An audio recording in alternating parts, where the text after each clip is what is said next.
Anna-Louisa, dans un premier temps, j'aimerais avoir tes premières impressions de cette remise de bourse avec Cascade que tu reçois pour la première fois aujourd'hui. Oh, c'était super. J'ai adoré l'ambiance. Cascade est très portée, aussi la Fondation Excellence Québec sont très portés sur l'appréciation de l'athlète et nous connaître davantage. J'ai beaucoup aimé ça, que j'arrive ici et que les gens soient comme « OK, on veut te parler, on veut te connaître, on veut savoir qui tu es ». C'est vraiment comme une grande famille. J'adore les autres athlètes, ils sont très gentils, très chaleureux. Et aussi, vous et tout le monde qui s'occupe ici sont ils ont beaucoup aidé. Puis moi, ça m'a rendu un peu sans mots. Tantôt, j'étais vraiment stressée, mais il n'y avait rien à être stressé parce que c'est vraiment une très bonne ambiance. On était bien accueillis, puis même un casse-croûte, j'adore ça, la nourriture. Et c'est ça, j'ai une très bonne impression de tout ce qui s'est passé. J'ai adoré les athlètes, voir la diversité des athlètes que Cascade soutient. Ça m'a vraiment surpris. Et aussi l'aide très grande qu'ils apportent à chacun d'entre eux dans divers, pas seulement parce que tu es le meilleur dans ça, mais parce que tu persévères aussi. Ça, je trouve ça vraiment incroyable que notre organisme fonde ça aussi. Mais justement, dans ton cas, tu reçois la bourse Leadership. Alors, est-ce que tu peux nous parler un peu de tes implications communautaires là, à l'extérieur de ton sport et de tes études que tu réussis super bien en plus? Bien, je suis porte-parole pour l'organisme Casque Noir qui a pour but de construire des espaces de jeux ludiques en Haïti, à Port-au-Prince.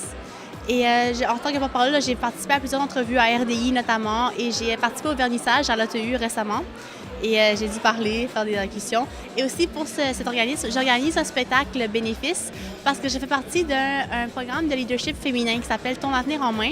Et eux, ils aident à l'aide de mentors et l'aide de tout d'encadrement et d'ateliers des jeunes femmes à faire un projet au courant de l'année. Mon projet, c'est un spectacle bénéfice. Je suis aussi tutrice à mon collège en mathématiques. J'ai 2 élèves en secondaire 4.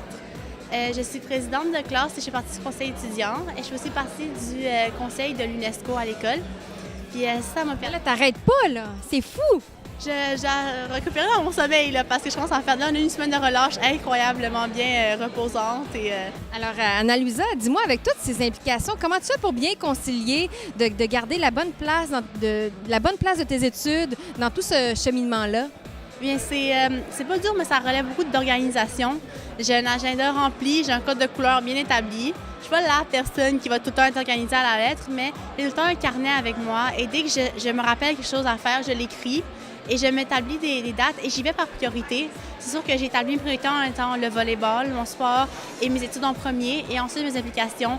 Alors quand j'arrive chez moi, je m'occupe d'abord de finaliser mes études, de bien étudier, de bien me préparer pour mes examens et ensuite j'y vais dans les implications.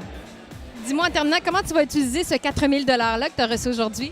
Je vais financer le camp d'entraînement de l'équipe du Québec cet été, puis en espérant faire l'équipe junior du Canada pour sélection cet été aussi, et aussi pour tous les autres camps qui vont être au cours de l'année prochaine. Bien, écoute, merci de cet entretien et la meilleure des chances. Et écoute, on va continuer à te suivre. Tu es toute jeune, 17 ans. Dans ton sport, on peut performer jusqu'à 35 ans. Alors, longue vie à tes performances, autant sportives, académiques que tes implications communautaires. Merci, bravo. Merci beaucoup. Merci à vous. Merci beaucoup. Au revoir.